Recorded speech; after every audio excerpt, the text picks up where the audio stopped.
The story begins with a lonely rancher who has lived most of his life in silence, far away from people. His days are long and quiet. He works the land, fixes fences, and talks only to his animals. People in town see him as distant, but deep inside he hides old scars, pain, and a heart that still longs for family. One night, after a storm, he hears something strange near his barn. At first, he thinks it's an animal caught in the brush. But then he hears faint cries. He follows the sound and finds a sack tossed near the fence. The cries grow louder. A woman's weak voice begs, "Please open it. I can't breathe." His hands tremble as he loosens the knots. When he pulls the sack open, he freezes.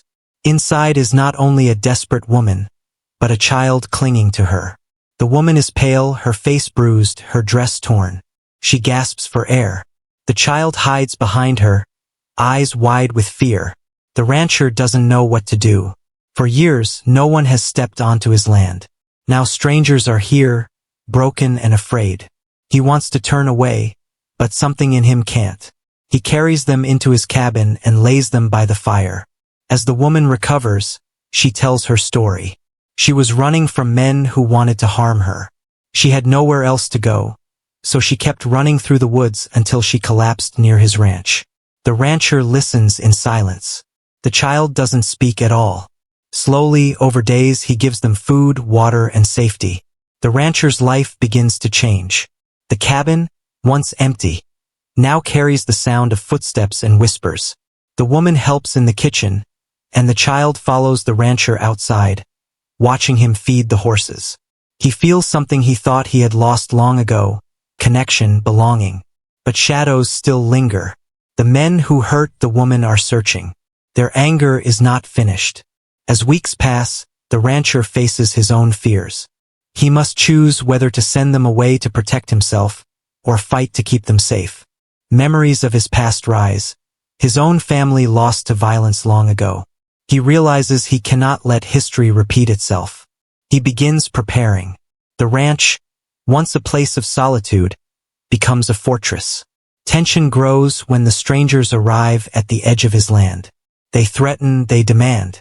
The rancher stands firm. The woman and child hide, but they can hear the voices, the danger. A confrontation explodes. The rancher, once quiet and withdrawn, now fights with all he has. He defends the land, the woman, and the child as if they were his own. In the end, the struggle leaves scars but also healing. The attackers are driven away. The woman weeps, holding her child. The rancher, though battered, feels alive in a way he hasn't for decades. For the first time, the silence of his home feels warm, not empty. The sack that once carried despair has now brought him hope. The story closes with the rancher looking at the horizon, the woman by his side, the child holding his hand. His life of loneliness has turned into one of quiet strength, with a new family that came to him in the most unexpected way. The land stretched wide and empty. Dry grass moved with the wind. A single ranch sat in the middle of nowhere, quiet and forgotten. This was where he lived. The lonely rancher. His days were the same. Wake up before the sun. Put on his boots. Step outside. Feed the animals. Fix fences. Eat alone. Sleep alone. Day after day, year after year. The silence was heavy. Sometimes he welcomed it. Sometimes it crushed him. He wasn't a cruel man. Just a man who carried too much pain. Long ago he had a family, but tragedy took them. Since then, he avoided people. He told himself the world was better kept at a distance. One night, after a storm rolled across the plains, something broke the silence. A sound. Faint, weak, almost too soft to notice. At first, he thought it was the wind crying against the barn doors. But then, he heard it again. A voice. Strained. Choking. "Please, open it. I can't breathe." The rancher froze. His heart kicked in his chest. He grabbed his lantern and followed the sound outside. He walked past the corral, toward the fence line. That's when he saw it. The sack. Torn. Dirty. Moving. He knelt down. His fingers hesitated. Then he pulled at the knot. The rope was tight, but he managed. When the mouth of the sack opened, his breath caught. Inside was a woman, her face pale, bruised, lips trembling, and pressed against her side was a child, no older than 7, clinging to her like life itself. The rancher didn't move. For a long moment he just stared. His mind was spinning. Why were they here? Who would do such a thing? He had no answers. Only the sight before him. The woman gasped for air, coughing, trying to speak. Help, please. Without thinking, he lifted her into his arms. The child followed, holding onto his sleeve. He carried them into his cabin. Inside, he set the woman down near the fire. He wrapped a blanket around her shoulders. He gave water to the child first, then to her. Slowly, color returned to her face. Her breathing steadied. When she finally spoke, her voice was broken, but clear enough to share pieces of her story. She had been running from men who hurt her, who wouldn't stop chasing her. She tried to hide in the woods with her daughter, but they found her. They tied her, stuffed her in the sack, and left her to die. Somehow she escaped, stumbling across the ranch at the edge of the plains. The rancher listened, saying little. His eyes flicked to the child, who hadn't spoken a word. She only stared at him with wide, cautious eyes. Days passed. The woman grew stronger. She helped in small ways around the cabin. Cooking, cleaning. She tried to smile, though fear still lingered behind her eyes. The child followed the rancher outside each morning.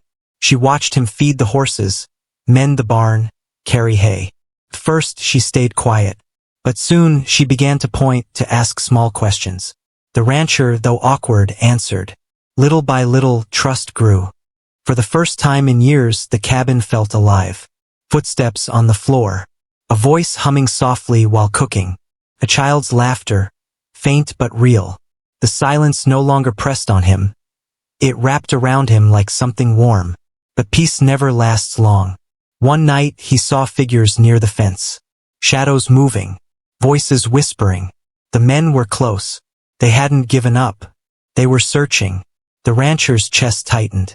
He thought of sending the woman and child away, far into town where others could help. But when he looked at them, fragile, frightened, he knew he couldn't. He remembered his own family, long gone.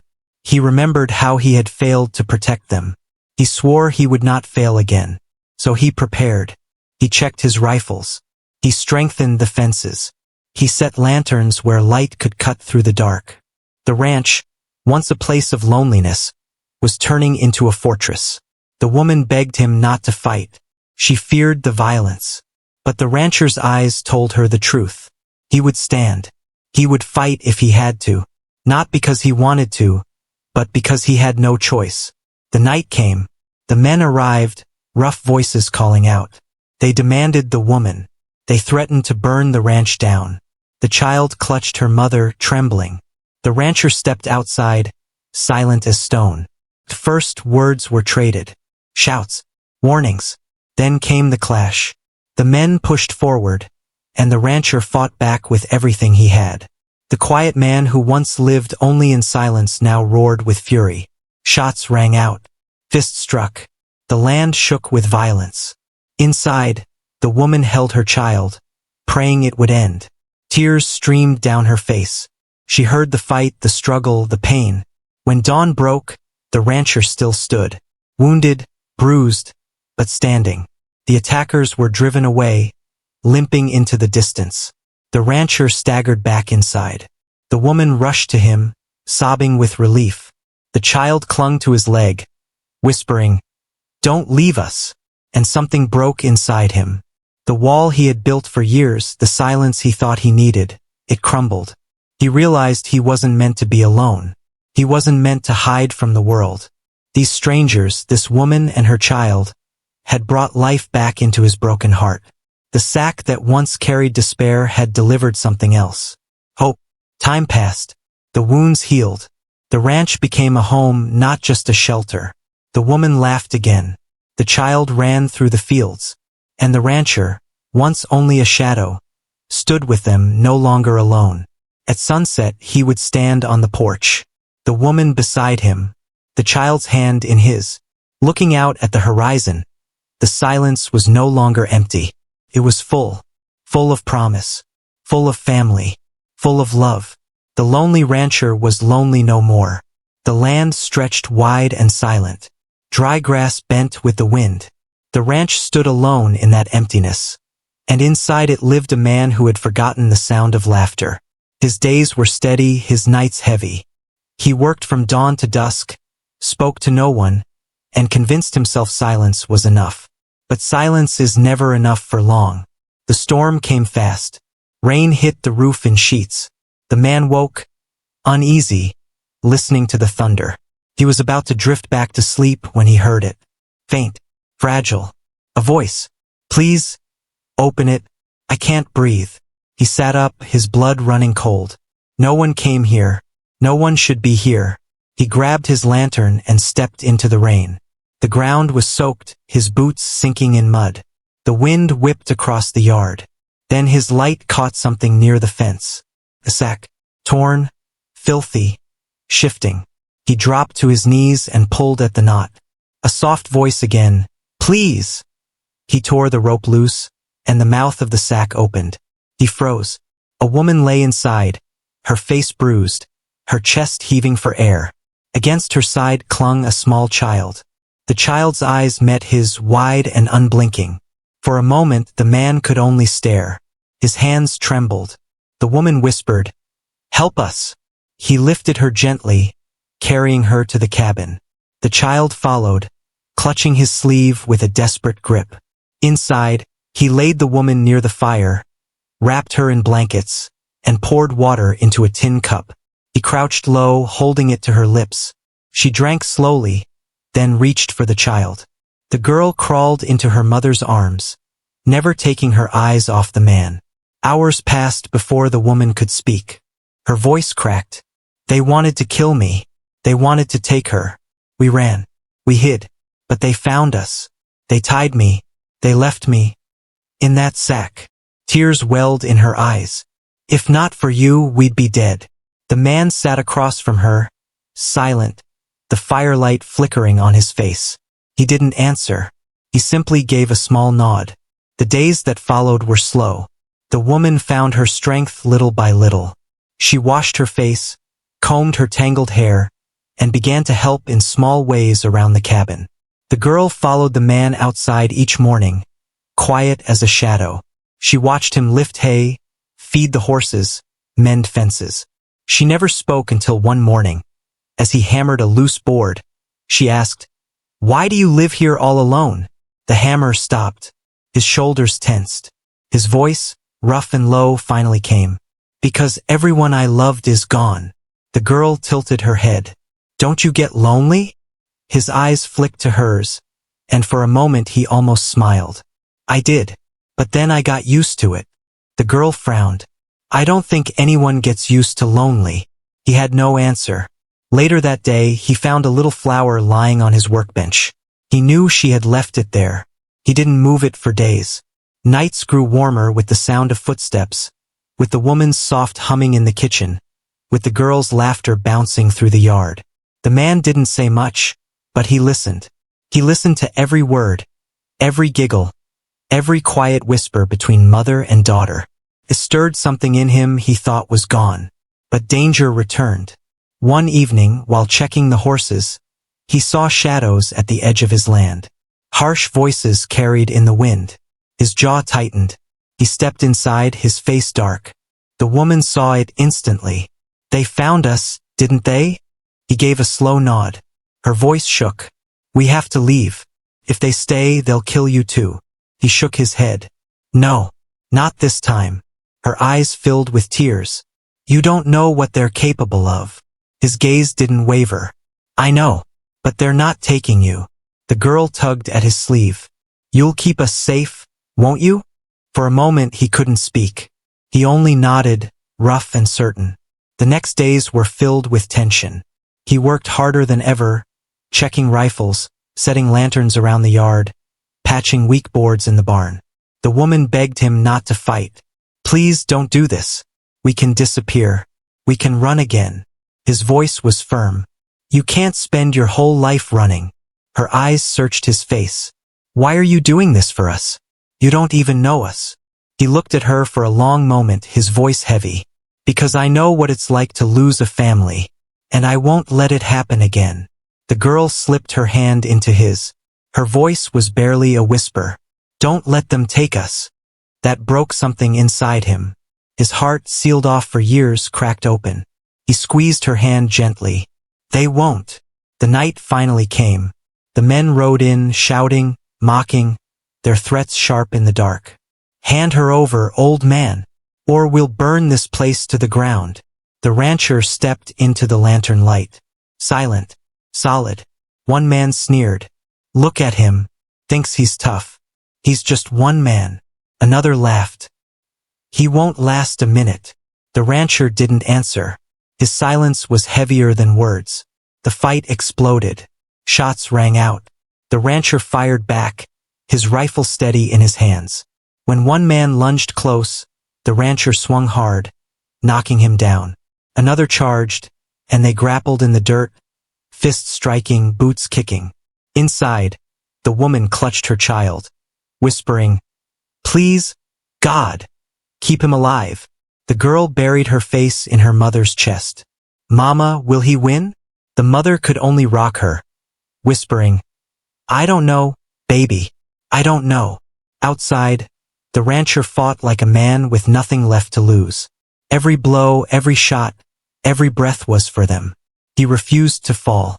At last, the men broke. Limping, bleeding, they dragged themselves into the darkness, cursing his name. The yard went quiet, except for the sound of his ragged breathing.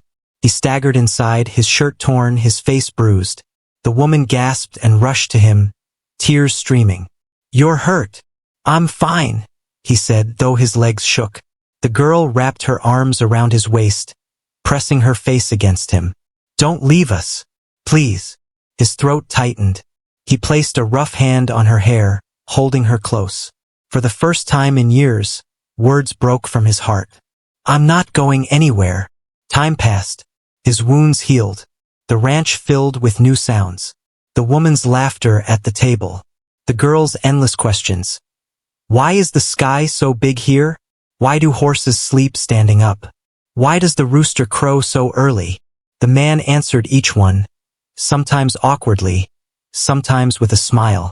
The silence that once crushed him now felt alive, filled with voices he never thought he'd hear again. At sunset, he often stood on the porch, the woman by his side, the child's hand in his. The horizon stretched wide before them, endless and golden. The land was still quiet, but the silence no longer felt empty.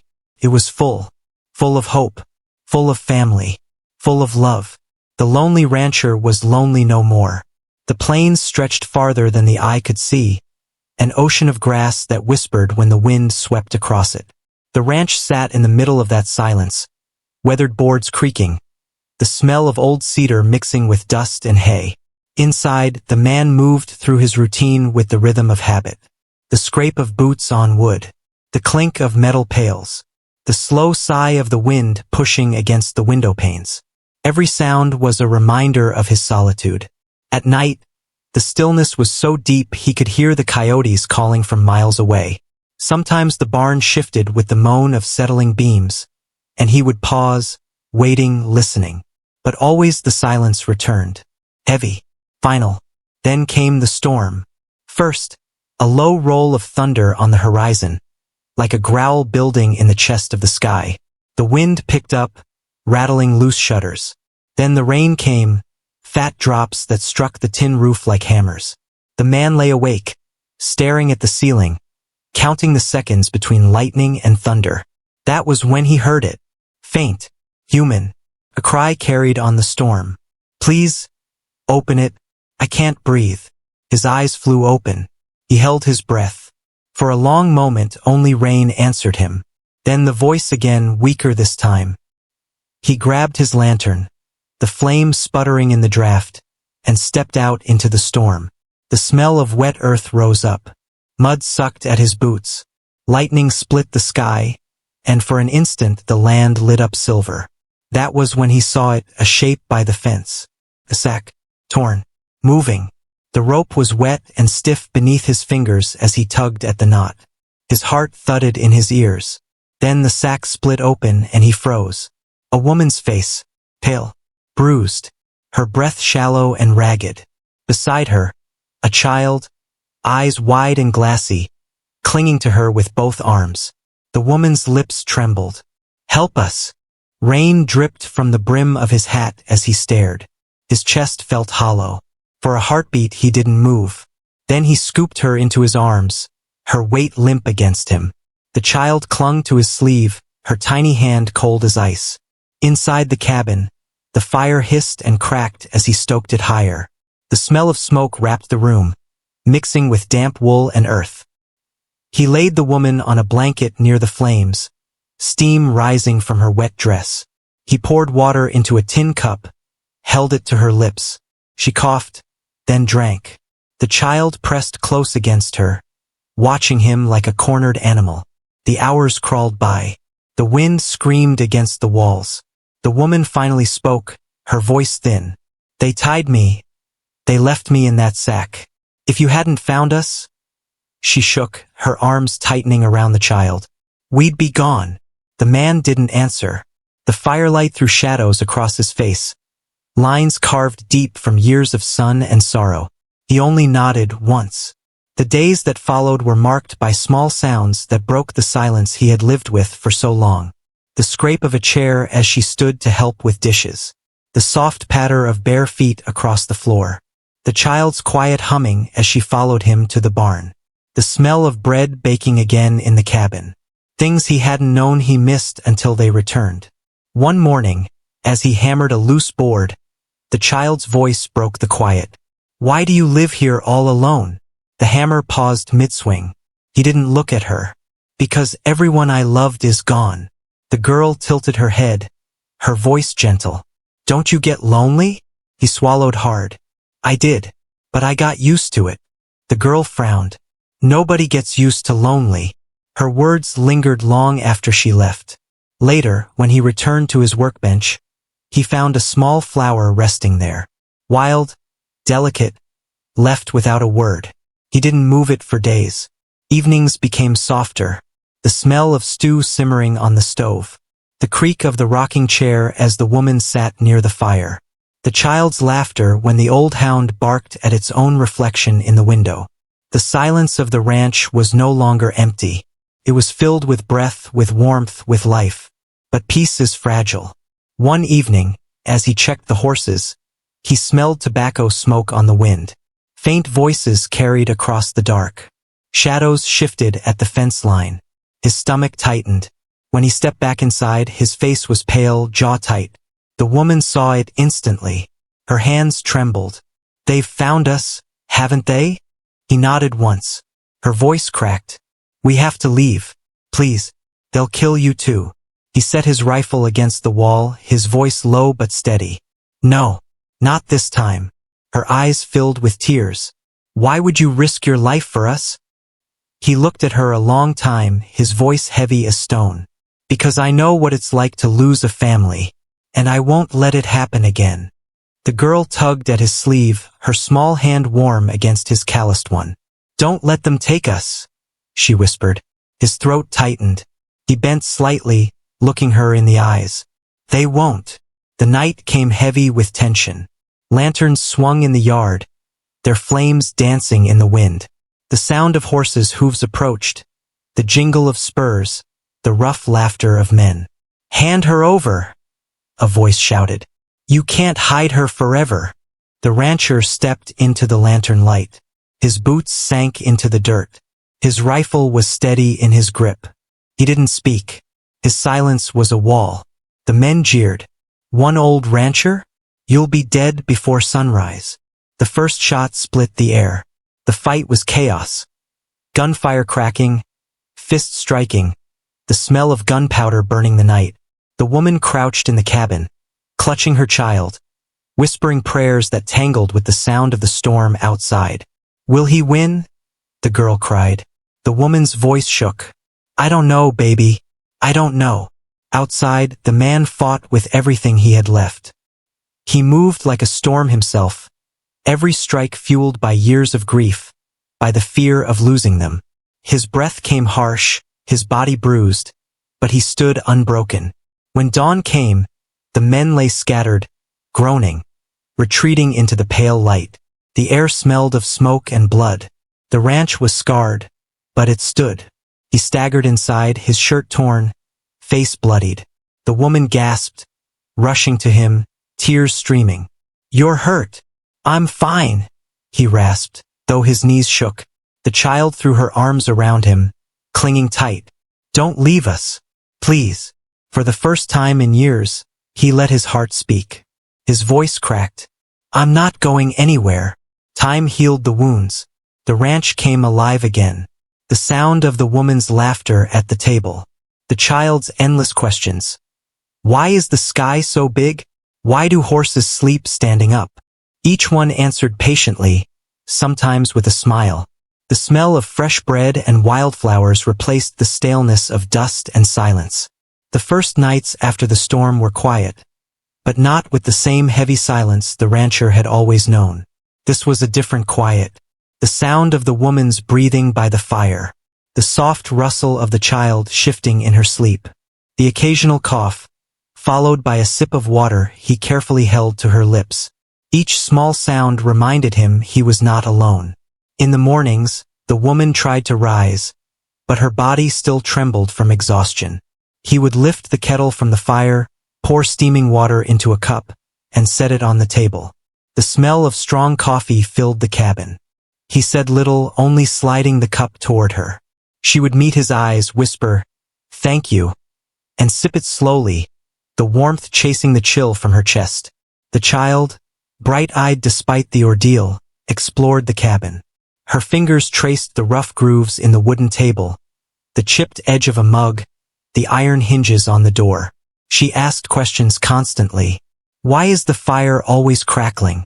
Why do the walls groan at night? Why does the wind whistle through the cracks? He answered with short, steady words. The fire talks when it burns. The wood bends as it settles. The wind sings because the land is too wide to hold it. His answers made her giggle, and for the first time in years he almost smiled. Days passed, and strength slowly returned to the woman. She insisted on helping. She swept the floor, her bare feet whispering over the wood. She washed dishes, the clink of tin echoing softly in the small cabin. One morning she baked bread, the smell warm and sweet, drifting through the room. He hadn't smelled fresh bread in years, and the scent wrapped around him like a memory he had long buried.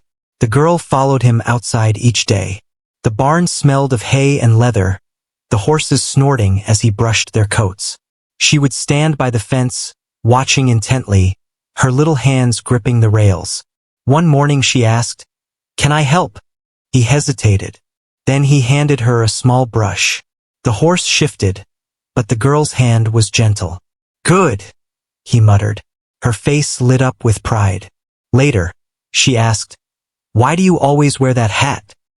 He looked down at her, then touched the brim. "Because the sun here doesn't forgive." She tilted her head, puzzled. "Did someone give it to you?" His eyes darkened. He paused. "Yes." "Who?" she asked softly. He didn't answer. Instead, he walked to the fence and hammered a loose nail, the sound sharp in the open air. The girl sensed his silence was heavy, so she let the question drift away. That night, though, she whispered to her mother. He's sad inside. I can feel it. One evening, the three of them sat by the fire. The woman hummed a soft tune, something old, something that carried the sound of comfort. The girl leaned against her mother, eyes drooping with sleep. The rancher sat in his chair, staring at the flames. For the first time, he didn't feel the weight of the empty cabin pressing down on him. He felt something else, something lighter. The days became marked by little rituals. The woman would light a lantern each evening, the glow spilling warm across the table.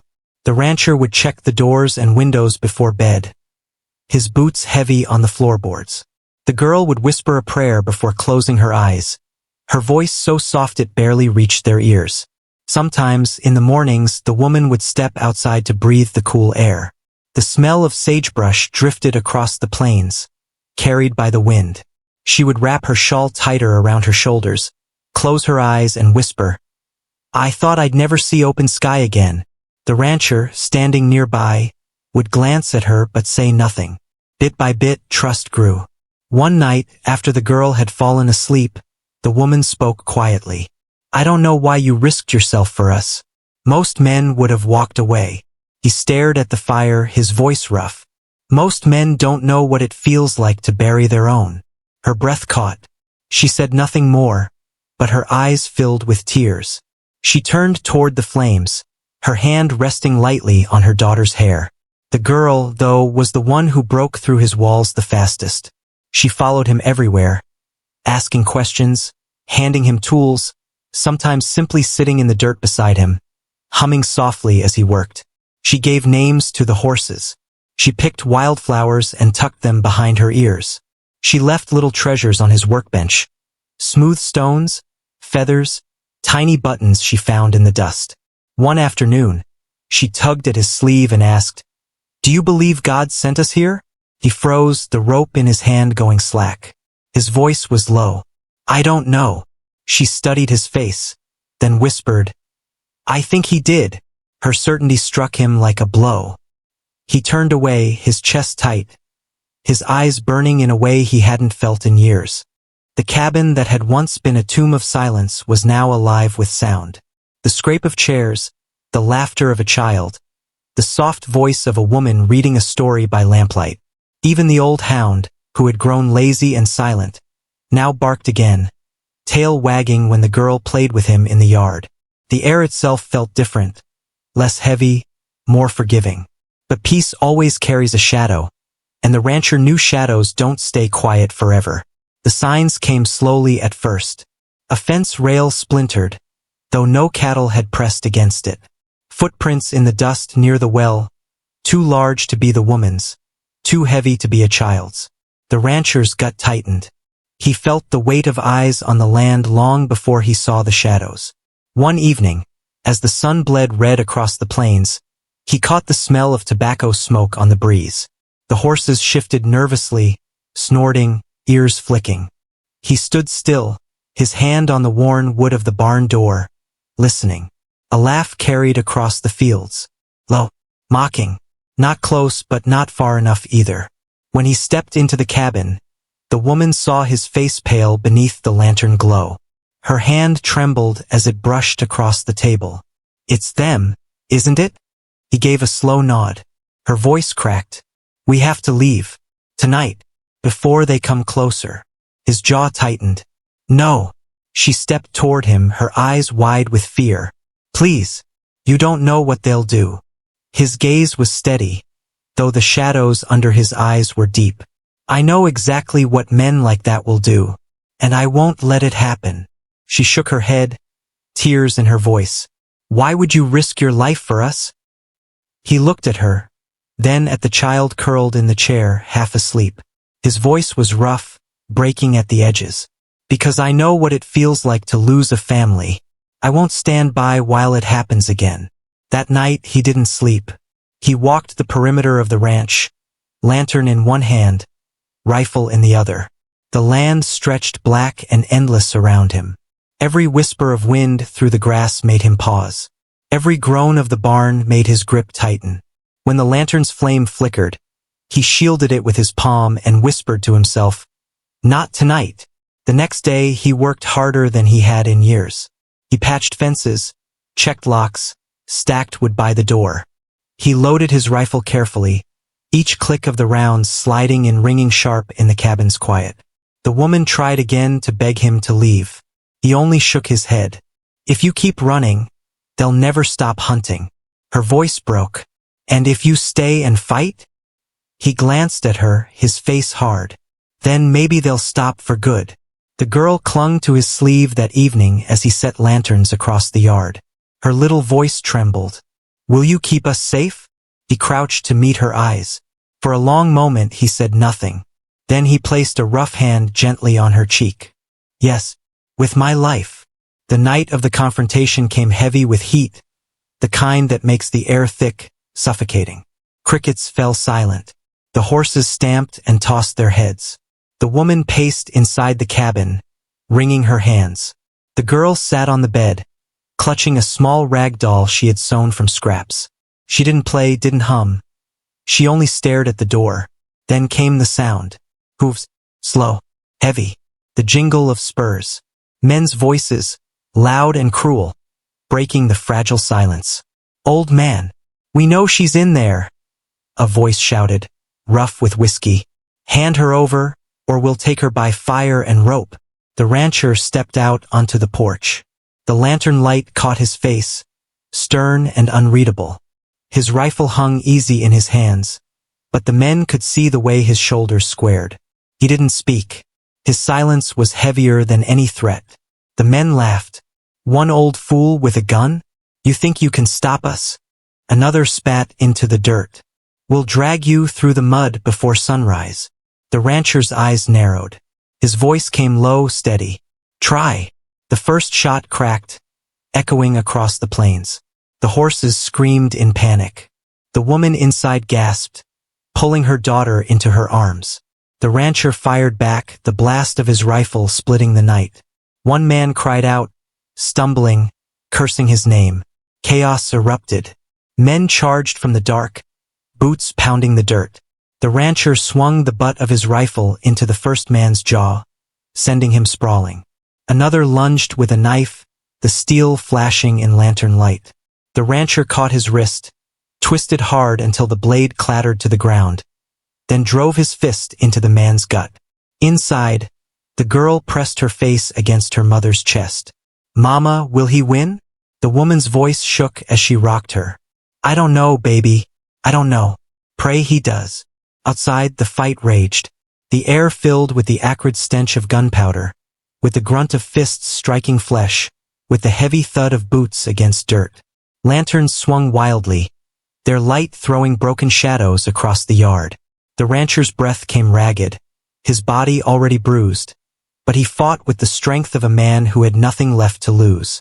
One man tackled him, both of them crashing into the mud. They rolled, fists flying, teeth bared. The rancher's head struck the ground, stars flashing behind his eyes. But he gritted his teeth, shoved the man off, and swung hard, knocking him cold. Another charged, shouting curses, gun raised.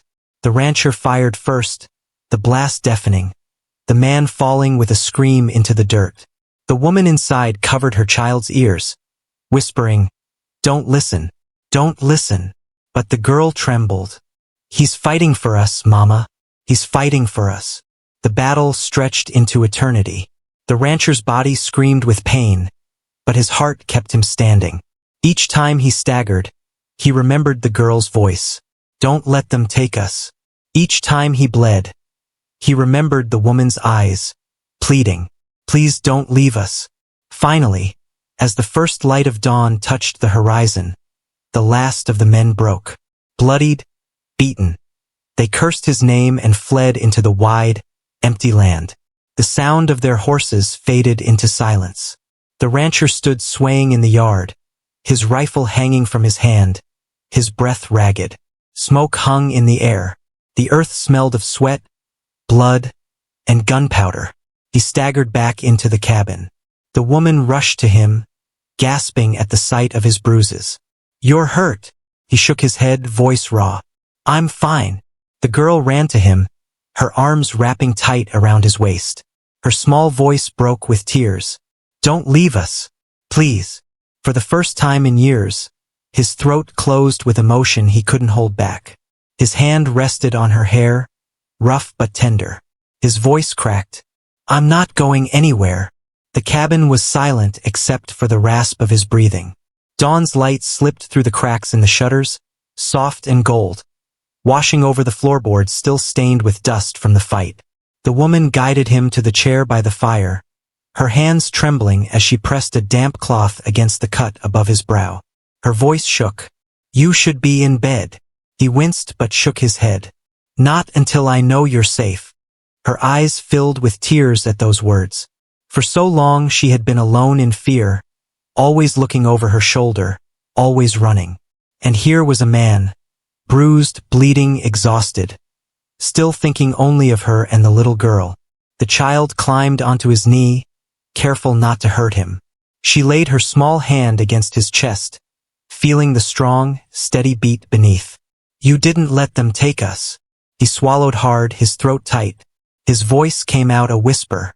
"Never." For a moment, the woman looked at him as if seeing him for the first time.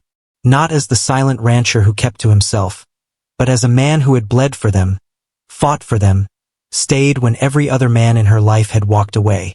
The day passed in quiet mending. She stitched his torn sleeve. He fixed the broken latch on the door, slow but stubborn. Together, they buried the past in silence, no longer running, no longer hunted. That evening, the three of them sat outside the cabin. The land stretched endless before them, the horizon bathed in the last colors of the sun. The child leaned against him, her eyes fluttering closed, safe for the first time in her young life. The woman glanced at him, her hand resting gently near his. She whispered, barely audible, "You gave us back more than safety. You gave us a home." He looked at her, the hardness in his gaze softening. "A home's no good without family." Her breath caught. For so long, she had believed family was something she could never have again. Yet here it was, born out of blood, sacrifice, and quiet strength. The child stirred in her sleep, murmuring, "Papa!" The word struck him like a bolt of lightning. His jaw clenched, his eyes burning. Slowly, he placed his arm around her small shoulders, holding her close.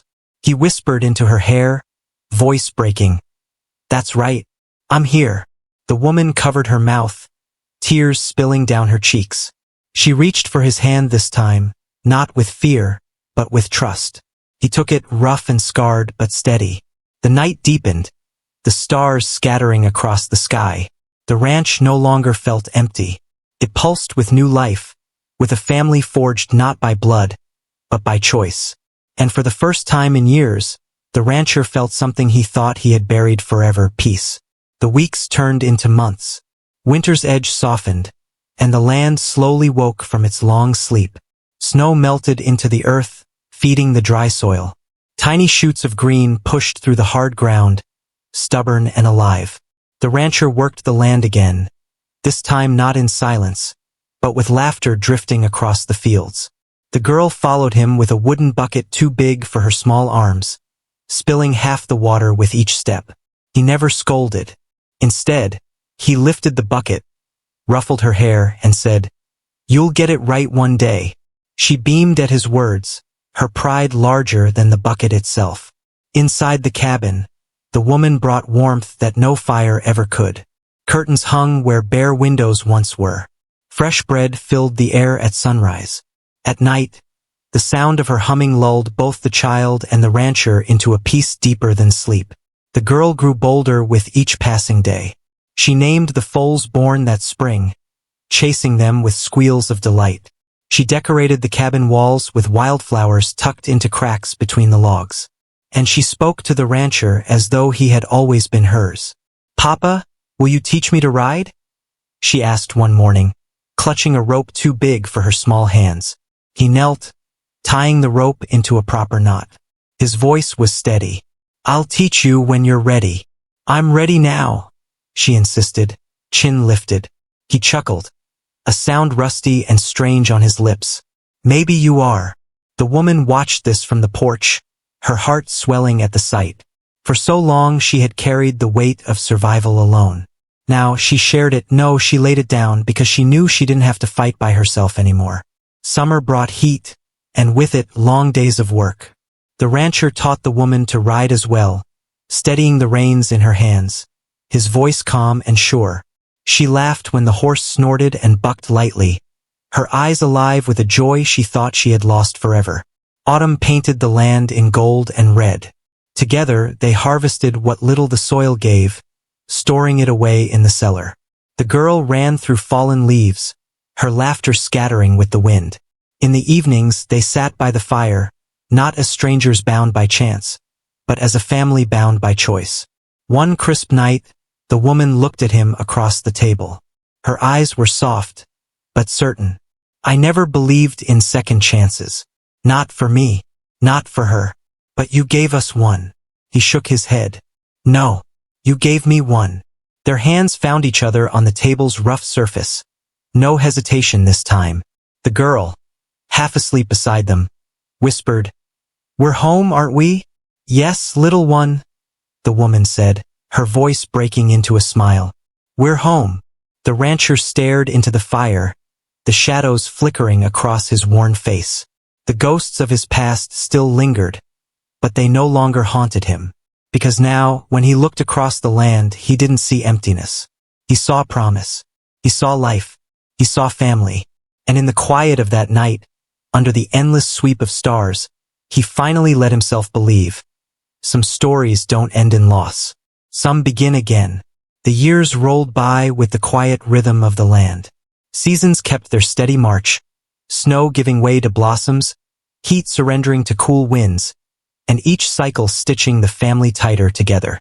The girl grew tall, her laughter still carrying across the fields, but her steps now strong, her hands steady on the reins of her own horse. She rode beside the rancher at dawn, her braids flying behind her, her voice rising with questions about the land, the cattle, and the sky. He answered them all, proud yet humbled, because she listened to him as if every word mattered. The woman, no longer shadowed by fear, moved through the home with confidence. She managed the ranch's books, kept the hearth burning, and taught the girl songs from her own childhood. Her laughter mingled with the wind, her eyes no longer haunted but filled with light. Neighbors began to notice. Travelers passing through saw not the lonely rancher they once pitied, but a family that thrived. Rumors of his past softened into stories of his present. How he had saved a woman and child from darkness, and in return, they had saved him from silence. One evening, years after that fateful storm, the family gathered on the porch. The girl, now nearly grown, leaned against the rail, gazing at the horizon where the sun dipped low. Her voice carried softly. "Do you remember the night you found us?" The rancher's jaw tightened. His eyes drifted toward the barn, where the memory still lingered like a scar. "I remember," he said. The woman reached for his hand, squeezing gently. "So do I." The girl turned, her face calm, her smile steady. "That was the night everything began." He looked at her then, really looked, and saw not the trembling child he had once lifted from the dust, but a young woman strong with courage, certain of her place in the world. Pride swelled in him, mixed with something deeper, gratitude. That night, as stars bloomed across the sky, the woman rested her head on his shoulder. The girl sat at their feet, humming softly, the same tune her mother once sang by the fire in the cabin's darkest days. The rancher closed his eyes and let the sound wash over him. The silence that had once crushed him was gone forever, replaced by voices, by warmth, by love that had grown strong through fire and loss. And as the years stretched on, the ranch became more than land. It became a home filled with echoes of laughter, the rhythm of hooves, the comfort of family. A place where a desperate plea, "Please, I can't breathe," had once broken the night, and where, against all odds, life had begun again. Time has a way of softening even the sharpest edges. What once was a night of fear became the seed of a story told and retold on the wide plains. Neighbors spoke of the rancher who found a woman and her child beneath the weight of a sack, and how that moment changed 3 lives forever. They said the land itself seemed different after that. The winds that once howled like lonely wolves now carried laughter. The cabin that had stood as a monument to silence became a hearth where voices rose, where music and prayer lived again. The child who once whispered, "God finally sent you to us," grew into a woman with strength in her hands and light in her eyes. She carried the ranch forward, her father's lessons steady in her bones, her mother's kindness in her heart. The woman who had begged for breath found not just air in her lungs, but love in her soul. She was no longer a shadow. She was a wife, a mother, the heart of a home that gave back more than it took. And the rancher, once silent, once bowed beneath the weight of grief, lived to see what he thought he never would. A family bound to him not by blood, but by choice, by sacrifice, by love. His scars never faded, but they no longer hurt. They became reminders, markers of the night his story turned. The ranch stood for many more years, weathering storms, surviving droughts, thriving through seasons. Travelers who passed by always felt something when they saw it. They couldn't explain it, but they knew. This was land that had known both loss and redemption. And in the quiet evenings, when the sun sank low and the horizon bled gold, you could still imagine him there, hat tipped low, child at his side, woman's hand in his, watching over the place where sorrow once ended and life began again. Because some stories don't fade with time. Some become part of the land itself. This was one of them. The night was wide and endless. Stars spilled across the sky like scattered dust, too many to count. The air was dry, sharp with the smell of sagebrush, and the only sound was the low creak of the windmill turning against the breeze. Inside the small cabin, the rancher sat alone. The fire had burned low, its embers glowing faintly in the hearth. His hat hung on the back of a chair, his boots set neatly by the door. A rifle leaned against the wall, polished but old. He stared at nothing, hands resting heavy on the worn table, the silence pressing in around him like a weight. He was a man of routine. He rose with the dawn, worked until his body ached, and returned each night to this same quiet. The walls carried no voices. The table bore no laughter. Only the groan of the wood, the whisper of wind through cracks, and the steady beat of his own heart reminded him he was still alive. Some nights, he spoke aloud just to hear a sound, asking the dog by the door questions it never answered, muttering about the weather, cursing at his own clumsy hands. But tonight, even that felt pointless. He sat in silence, staring into the dark, the past heavy on his shoulders. Then it came, faint, muffled, a sound that didn't belong. He froze. At first, he thought it was the wind, whistling strangely through the barn boards. But no, the wind carried no words. He leaned forward, straining to listen. "Please, I can't breathe." The voice was faint, weak, nearly lost to the night. But it was enough to drive him to his feet. His chair scraped across the floor, the dog barking sharply as if sensing the shift in the air. The rancher grabbed his hat, his rifle, and pushed out into the cold. The night air bit his skin. He scanned the yard, the barns, the fields beyond, his eyes narrowing. The land was empty, silent as always, until the voice came again, closer this time, a broken plea. "Help, please." He moved fast now, boots crunching over hard dirt, the dog trotting at his side. His heart pounded, though he didn't know why. He had lived years without strangers, years without voices in the dark. Yet something about the sound tore through him like a blade. By the barn door he stopped. The smell of hay, damp and sharp, filled his nose. And then he saw it, a burlap sack. It shifted, barely, as if something inside struggled for air. His blood ran cold. He dropped to one knee, yanked at the rough knot, and tore the sack open. Inside was a woman, her face pale, her lips trembling, eyes wide with terror. She gasped as the air hit her lungs, choking on her own breath, and curled against her chest, clutching tightly, was a child. The rancher froze. For a long, terrible second he couldn't move, couldn't think. His mind, his body, his very soul, everything stopped. Because he had not expected this. Because he did not believe he would ever see such a sight again. The woman's voice broke the silence. Barely a whisper. "Please, help us."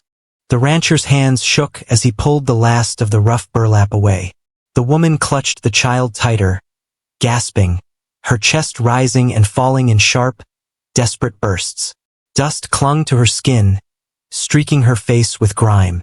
Her lips were cracked, her eyes wide, rimmed red with tears. The child whimpered softly, her small fingers knotted in her mother's dress. She buried her face in the woman's chest, trembling with each shaky breath. For a long moment, the rancher only stared. He had expected maybe a wounded animal, a trick of the wind, even a thief. But not this. Not a woman and child thrown into the night like broken things. The woman lifted her gaze to him, Her voice was hoarse, ragged, but steady enough to cut through the dark. "Please, don't leave us." Something inside him tightened. He didn't answer. Words felt too heavy, too strange on his tongue. Instead, he slipped one arm under her shoulders, the other beneath her knees, and lifted her as if she weighed nothing at all. She gasped at the sudden movement, clutching the child tighter. The girl's small arm wrapped instinctively around the rancher's neck, her touch feather-light but desperate, as though clinging to the last safe thing left in the world. The rancher carried them across the yard, boots striking against the packed earth, the dog following close behind, tail low and ears back. The cabin's lantern light flickered faintly ahead, a small glow against the endless dark. Inside, the warmth of the fire hit them first. The rancher lowered them carefully onto a worn chair by the hearth. The woman sagged against the wood, her breath trembling. The child slid into her lap, eyes darting nervously around the unfamiliar room. The rancher stepped back, unsure. His chest heaved with the weight of questions he couldn't bring himself to ask. Who were they? Why here? Who had left them in such a cruel way? The woman coughed, the sound harsh, pulling his focus back to her. He moved quickly, setting water to warm on the fire. He poured it into a chipped cup and pressed it gently into her hands. She flinched at first, but when she felt the warmth, she drank, slow and careful. The child followed, tiny fingers holding the rim as she sipped what little was left. Silence filled the cabin, broken only by the crackle of flames and the rasp of their breathing.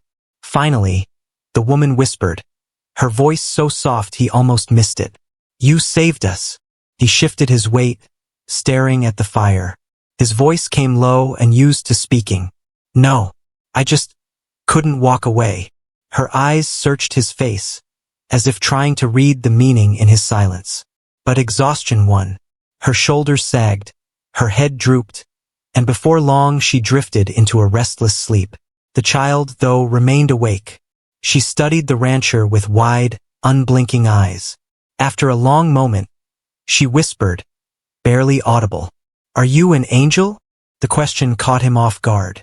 He blinked, his throat tightening. He had no answer. He only turned his gaze back to the fire, the shadows painting lines across his tired face. The child curled against her mother, eyelids heavy. Within minutes, her breathing slowed, steady and soft.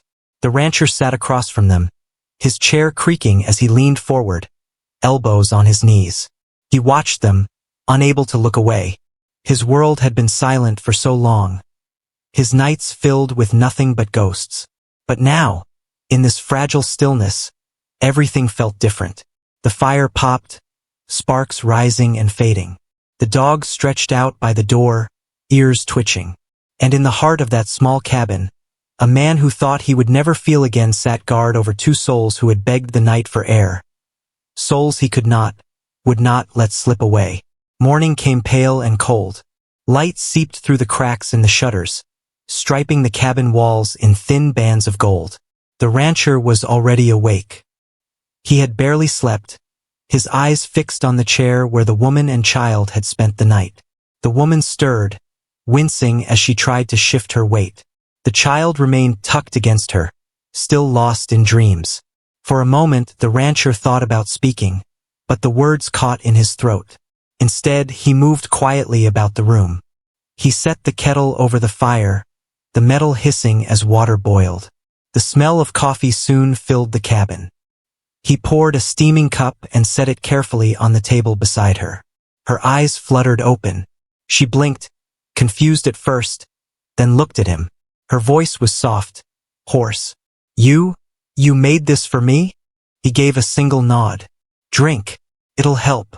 She took the cup in both hands, the warmth seeping into her cold fingers. She sipped slowly, closing her eyes as the bitter liquid touched her lips. "Thank you." The child stirred then, yawning, her eyes still heavy with sleep. She glanced around the cabin, small fingers rubbing at her face.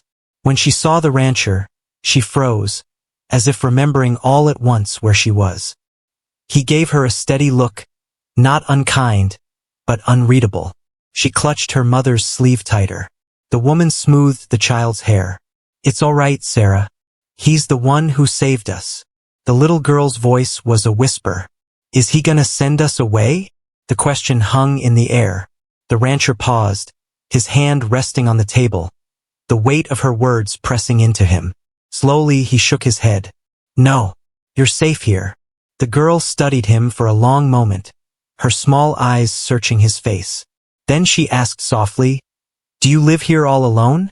His jaw tightened. He nodded once. "Yes." "Why?" she asked, tilting her head. He didn't answer. Instead, he stood, walked to the door, and pulled it open.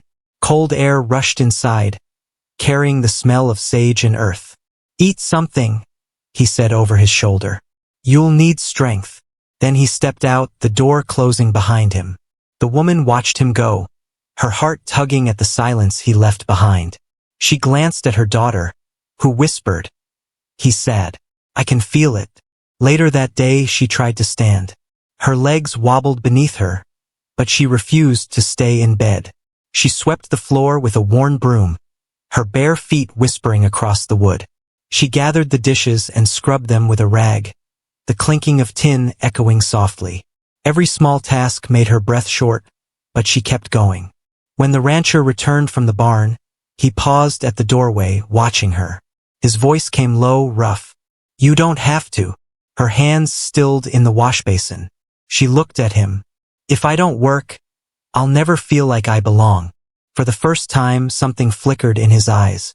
Not a smile, not yet, but a trace of understanding. The child, meanwhile, had found new life in the wide spaces around the cabin. She followed the rancher to the barn, her little boots crunching in the dirt. She peeked inside, wide-eyed at the horses shifting in their stalls. "Do they have names?" she asked. He hesitated, then nodded. "That one's Dusty, the other's Patch." She giggled, repeating the names as if they were treasures. "Dusty and Patch," she said proudly. Then she looked up at him. "Do you have a name?"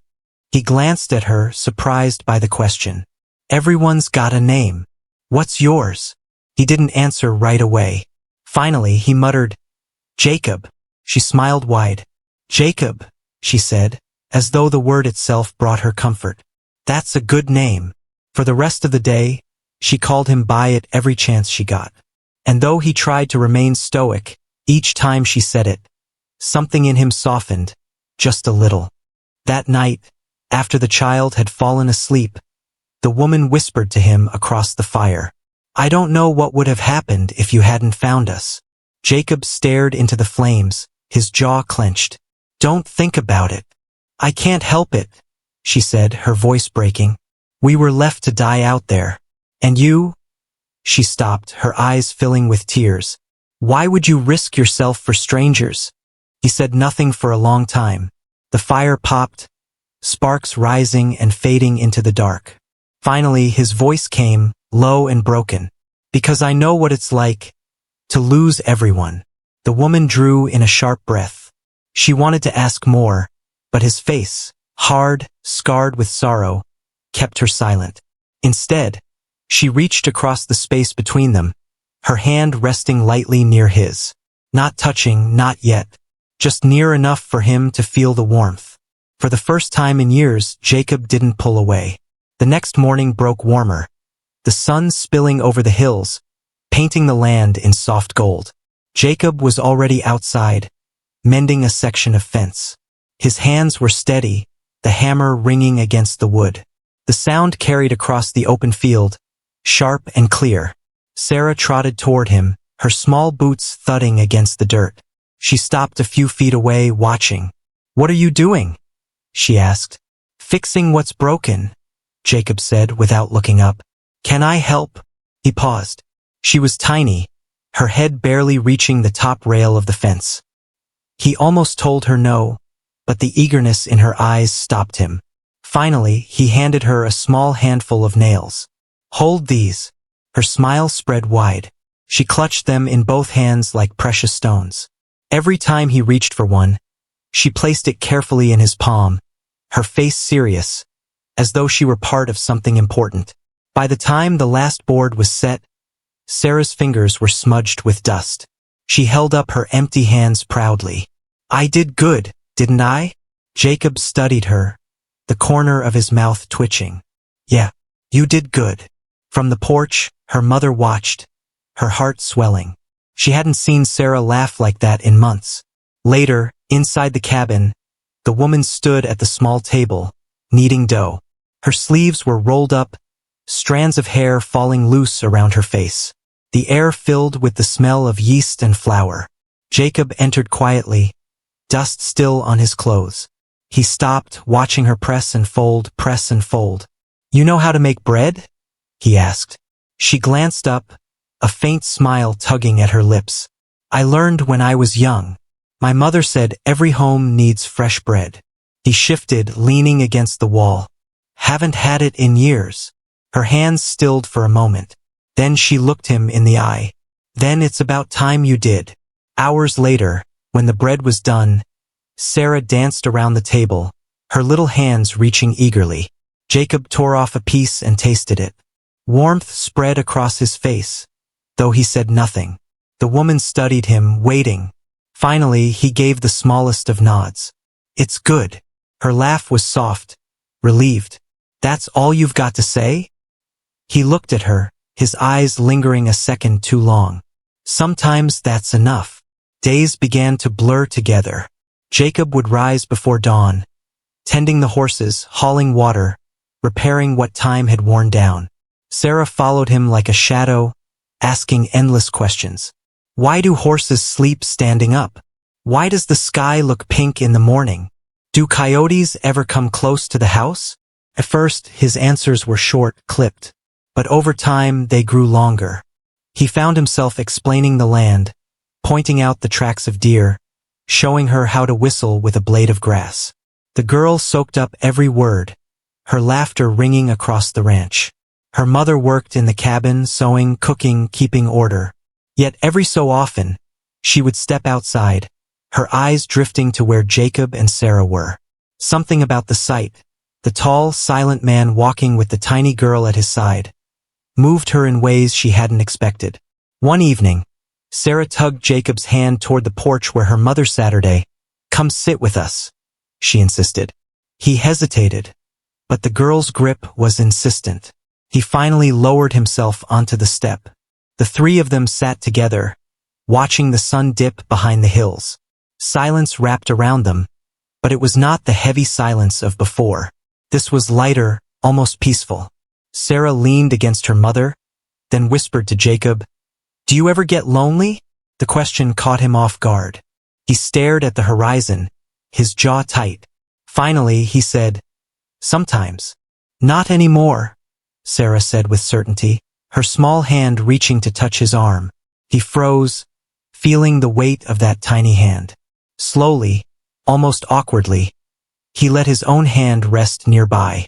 The woman saw it, saw the way her daughter was closing a gap she herself was afraid to cross.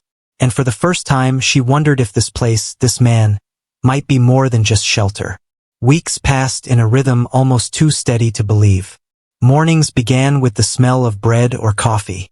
Days stretched across the ranch with chores, laughter, and new discoveries. Evenings ended with Sarah curling against her mother's side, Jacob sitting nearby, the fire throwing soft light across the room.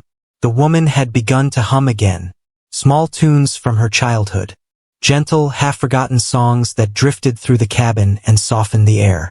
Sarah picked them up quickly, singing in her high, clear voice. Sometimes Jacob would stop what he was doing and just listen. He never said it, but the sound reached places inside him that had been empty for too long. One night, Sarah fell asleep early, her hand clutching her mother's sleeve. The woman glanced across the fire at Jacob. For a long while, neither spoke. Finally, she whispered, "She's smiling again. That's because of you." Jacob shook his head. "Kids are strong. They bounce back." "No," she said gently. "Not all of them. Not after what we went through." Her voice faltered, and silence stretched again. The fire popped. Outside, a coyote howled in the distance, long and mournful. Jacob stared into the flames. You don't have to tell me what happened. I can guess enough. Her eyes lowered. We trusted the wrong man. He promised us work, a home. Instead, he left us with nothing. Left us to die. Jacob's jaw tightened. His hand curled into a fist on his knee. But he said nothing. She looked at him, her voice trembling. Why would someone do that? He raised his eyes to hers. For the first time, she saw fire there. Not anger at her, but something deeper. A wound he carried. Because some men don't know how to care for what's given to them, he said, his voice low. They only know how to take. Her breath caught. She wanted to ask more, but his face closed off again, hard as stone. She let it go. The next days carried on as before, work, meals, laughter. Yet a shadow seemed to hang just beyond the hills. Jacob felt it. The horses were restless at night, snorting and pacing. Once he found tracks near the fence line. Too many boot prints. Too close. He didn't tell them, not yet. He just tightened the locks, checked the rifle, and kept his eyes on the horizon.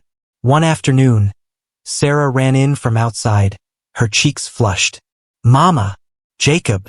There was a man on a horse. He was watching us from the hill. The woman froze, her hands stilling over the bread dough. She looked at Jacob, fear rising in her eyes. He moved to the door, scanning the land beyond. The hill stood empty now, the sunlight spilling harmlessly across it. But he knew. Someone had been there. When he came back inside, the room was heavy with silence. Sarah clung to her mother's skirt, peeking out with wide eyes. Jacob set his jaw. Pack what you need, just in case. The woman's voice broke. Do you think it's him? The one who left us? Jacob didn't answer. His silence was enough. That night the fire burned low. No one sang. No one laughed. Jacob sat with his rifle across his knees, his eyes fixed on the dark outside. Every creak of the windmill, every rustle of the dry grass set his nerves tight. The woman sat near the bed, her arms wrapped around Sarah, who had fallen asleep but twitched with uneasy dreams. For hours, Jacob didn't move. He was waiting, listening. The ranch that had felt safe now felt like a trap. And deep down, he knew whatever peace they had found was about to be tested. The morning after the attack, the ranch felt different. The air was sharp, restless. Even the horses paced in their stalls, ears twitching at the smallest noise. Jacob was already outside, hauling boards, driving nails, reinforcing the weak points in the fence. Each strike of the hammer echoed like a warning. Sarah followed at his heels, her small voice chattering questions. Are they coming back? Why did they want Mama? Why do you have to fix the fence if they can just climb over? Jacob's answers came short, his voice rough. Because it needs fixing. The girl frowned. But will it stop them? He paused, meeting her eyes. For a moment his face softened. He crouched down, his voice low. It might not stop them, Sarah, but it'll slow them. And sometimes, a few extra seconds can mean everything. Her little brow furrowed as she thought on that. She nodded once, serious in a way no child should have to be. From the porch, the woman watched. Her hands twisted in her skirt. She wanted to run to Jacob, to demand answers, to demand safety. But she knew safety was gone the moment those men found them. Now all that was left was survival. Later that day, Jacob brought an old pistol from a chest inside the cabin.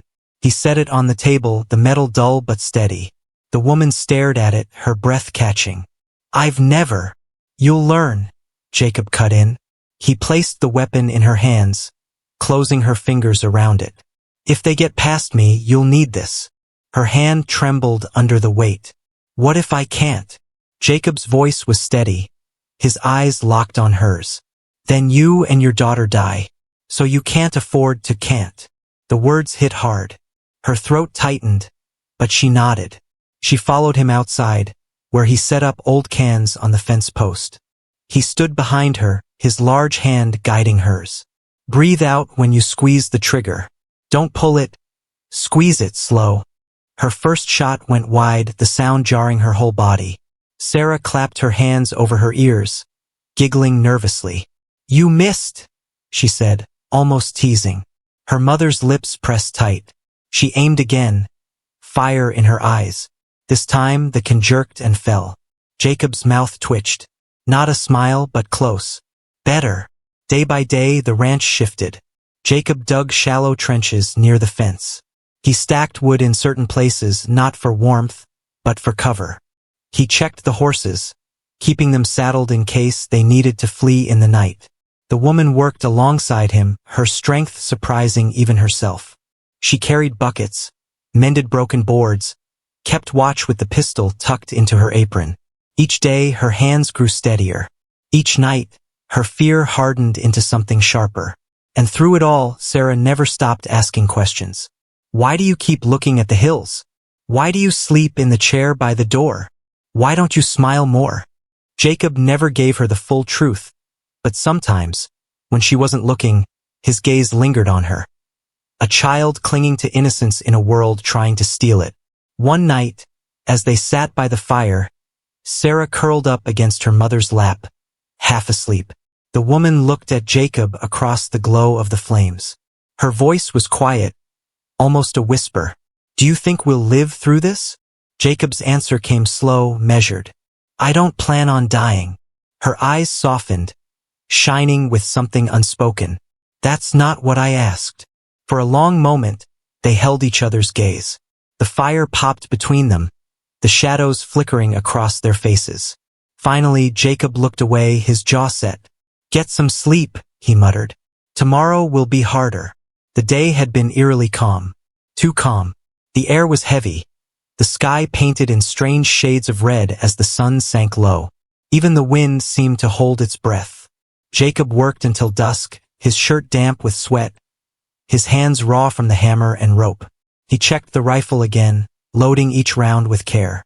He set the pistol back on the table, its metal cool in the fading light. Inside, the woman moved quietly, her nerves frayed thin. She kept Sarah close, never letting her wander far. Every time the floor creaked or a horse snorted outside, she flinched. Sarah noticed, tilting her head. Mama, why are you so jumpy? Her mother forced a smile. I'm not, baby. I'm just tired. But Sarah wasn't convinced. She slipped outside, finding Jacob near the barn. He was tightening the last nail into a brace when she asked, Are they coming tonight? He stopped. The hammer hung loose in his hand. Slowly, he turned to face her. Her small eyes looked up at him, wide and searching. He didn't lie. Yes. Her lips trembled, but she didn't cry. Will you stop them? Jacob crouched down, his rough hand resting gently on her shoulder. I'll do everything I can, but you have to be brave. Can you do that? She swallowed hard, then nodded. I can. Night fell slow and heavy. The cabin filled with the glow of the fire, but outside, the land was swallowed by shadow. Jacob sat by the door, rifle across his knees, listening. Every sound of the night stretched long and sharp, the creak of the windmill, the rustle of grass, the hoot of an owl. Hours passed. Then voices, faint, drifting on the wind. Jacob stiffened. The woman's eyes shot to him, her breath catching. Sarah stirred from her blanket, sensing the change. Boots on dirt, horses snorting low, the crunch of wagon wheels rolling to a stop. The woman clutched Sarah close, whispering a prayer. Jacob rose, silent, moving to the window. He parted the curtain just enough. Torches flickered on the hill. Shadows moved with them, men, maybe half a dozen, maybe more. They were waiting, gathering, watching. Jacob's stomach turned hard as stone. They weren't just testing the door this time. They were here to take. The first shout broke the silence, cutting through the night like a blade. Rancher, you got something that don't belong to you. Sarah buried her face in her mother's dress. The woman held her tight, her whole body trembling. Jacob stepped into the open, his voice low but steady. She belongs here. You want her, you'll have to come through me. Laughter echoed from the darkness, mean and sharp. Then we'll come through you. The men began to move, torches bobbing as they came down the hill. Their boots thundered against the earth. Inside the cabin, the woman whispered frantically, Jacob, there are too many. He cut her off. Keep the girl down. Don't move until I say. The men fanned out, circling the yard. Shadows slipped between the fence rails, torches casting jagged light. Then, with a howl, one of them rushed the door. Jacob fired. The rifle cracked like thunder, the shot tearing through the night. The man fell back with a scream, clutching his leg. The rest roared in anger, surging forward. The cabin shook as fists and boots slammed against the walls. Sarah screamed, her mother pulling her tight under the table, pistol clutched in shaking hands. Jacob reloaded, his movements fast and sharp. Another shadow lunged through the window. Glass shattered, spraying across the room. Jacob swung the butt of the rifle, cracking it across the man's face. He dropped, blood spraying the floorboards. Outside, the torches flared brighter. The attackers shouted, their voices mixing into chaos. They weren't giving up. They were coming in force. Jacob's voice roared above the noise, rough and unyielding. Come on, then. You want to fight? You've found it. The night erupted. Boots pounded against the earth. Fists and shoulders slammed into the cabin walls. Torches hissed and crackled, their light spilling across the windows. Jacob fired again, the rifle's crack shaking the air. One man spun back, clutching his chest, dropping into the dirt. Another shoved forward, swinging an axe at the door. The blade bit deep into the wood, splinters flying. Inside, Sarah screamed, her small hands pressed over her ears. Her mother dragged her back under the table, wrapping herself around the child. Her own hand clutched the pistol, trembling, sweat slicking her palms. The door rattled hard once, twice, then burst open. A figure lunged through, a knife glinting in his hand. Jacob met him head-on, slamming the rifle stock into the man's jaw. The crack of bone rang out. The attacker crumpled, but another filled the doorway right after him. Jacob swung again, but the second man barreled forward, grappling him to the floor. The rifle clattered away. They struggled, fists hammering, boots kicking, the table overturning with a crash. Sarah cried out, crawling tighter against her mother. The woman aimed the pistol, her hands shaking so badly the barrel wavered. The man on top of Jacob snarled, raising his knife. Jacob grunted, muscles straining, trying to hold the blade back. The edge inched closer, the man's breath hot and sour. Shoot! Jacob roared. The woman's heart leapt into her throat. She squeezed the trigger. The pistol exploded in her hands. The attacker jerked, his body going limp, eyes wide with shock before he slumped onto the floor, dead weight. Sarah's sobs shook the air. The woman dropped the pistol, staring at her trembling hands, horror written across her face. Jacob shoved the body aside, panting, his eyes locking onto hers. He gave the smallest nod. You did what you had to. But there was no time. Another window shattered. Flames licked through the hole. Someone had thrown a torch. Fire! Jacob bellowed. Smoke curled, thick and choking. The woman pulled Sarah back, coughing, her eyes wide with terror. Jacob grabbed the fallen rifle, firing through the window. A man screamed outside. Another voice shouted, "Burn them out! Burn it all!" The walls lit orange as more torches flew. Flames crawled up the wood, crackling hungrily. Heat filled the cabin, the smoke growing heavier with each breath. Jacob spun toward the woman. "We can't stay here. Out the back!" She clutched Sarah, coughing, tears streaking her ash-stained face. Jacob kicked open the rear door, the night air rushing in. He scanned the yard, shadows everywhere, men circling like wolves. "Stay low. Stay with me," he ordered. They ran, the dry grass crunching under their feet. Sarah clung to her mother's neck, her sobs muffled against her shoulder. A shout went up. "They're running!" Gunfire cracked. Bullets hissed past, spitting dirt. Jacob fired back, his shots precise, each one buying a few more feet of ground. They reached the barn. Jacob shoved them inside, slamming the door. Horses neighed, panicked, stomping the ground. The woman set Sarah down, covering her ears. Jacob grabbed a rope, yanking it loose. "We ride. Now." He saddled Dusty in frantic motions, his hands steady despite the chaos outside. Another torch hit the barn wall. Flames licked up the dry wood. The woman's voice shook. "We'll burn alive in here." Jacob swung into the saddle, then pulled her up behind him. Sarah clutched between them. The fire roared, smoke thickening. He kicked the stall door open, Dusty leaping forward, muscles surging. They burst through the barn wall, splinters flying, galloping into the open night. Torches swung. Shouts rose. "Get them!" But Dusty flew across the field, faster than the men on foot. Bullets whistled past. One struck the dirt inches from the horse's hooves. Sarah shrieked, burying her face. The woman held tight, her arms locked around her daughter. Jacob bent low, his voice a growl.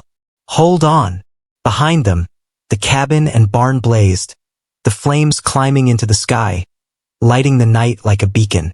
Shouts echoed, boots pounded.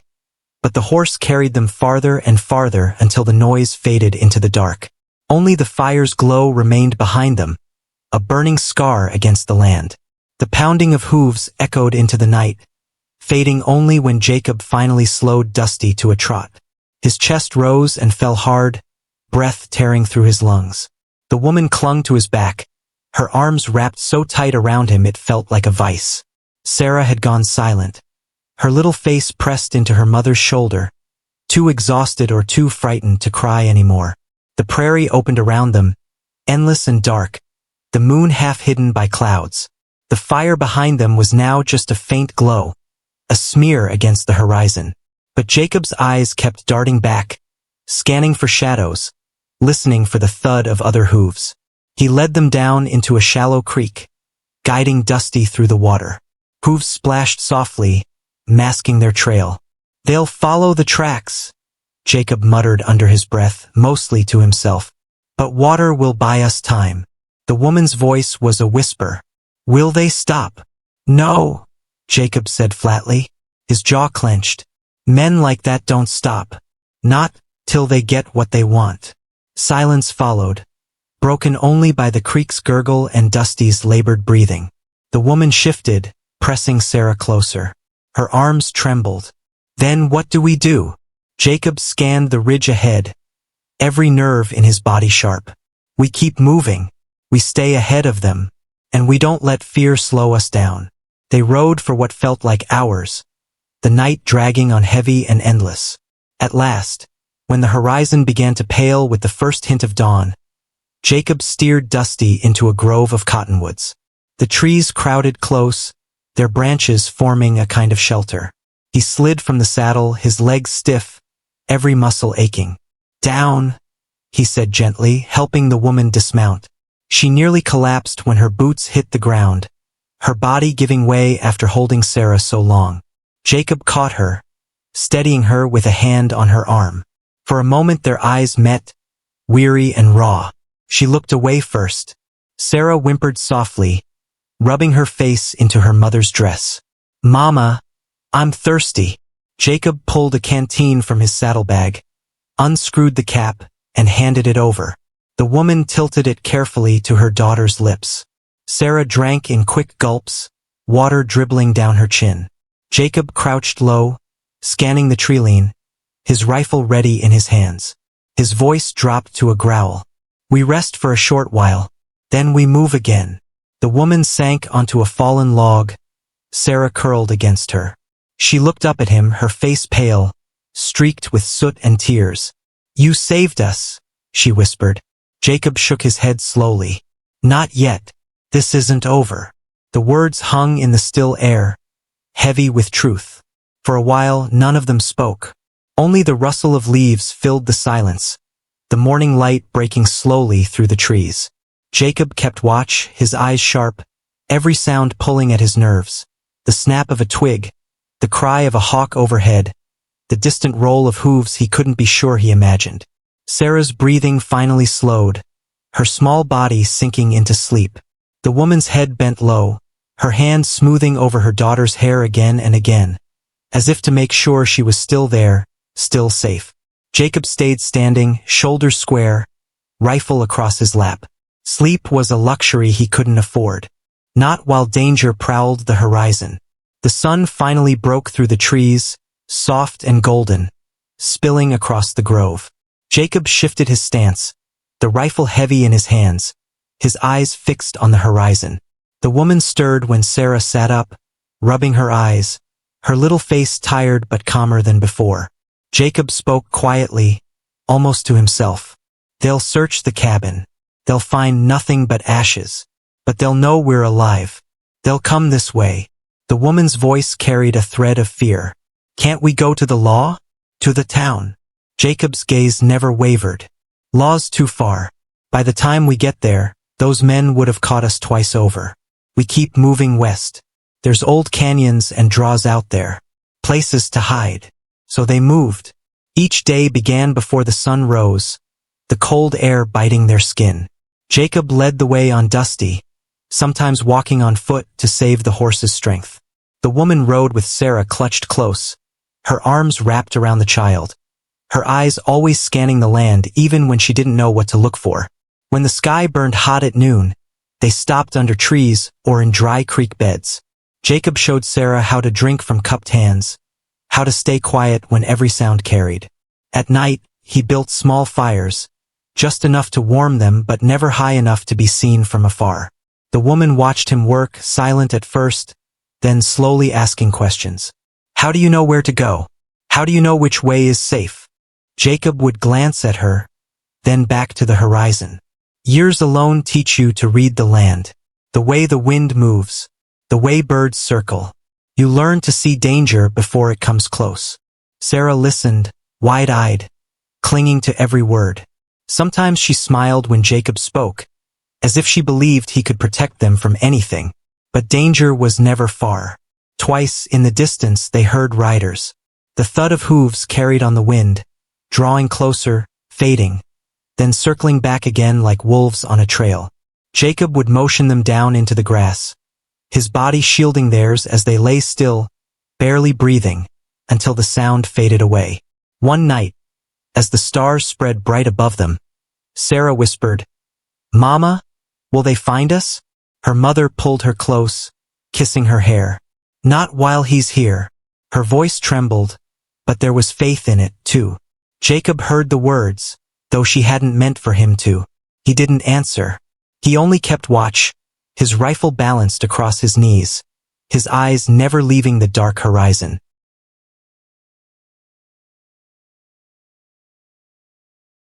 Days blurred together, each one edged with exhaustion and fear.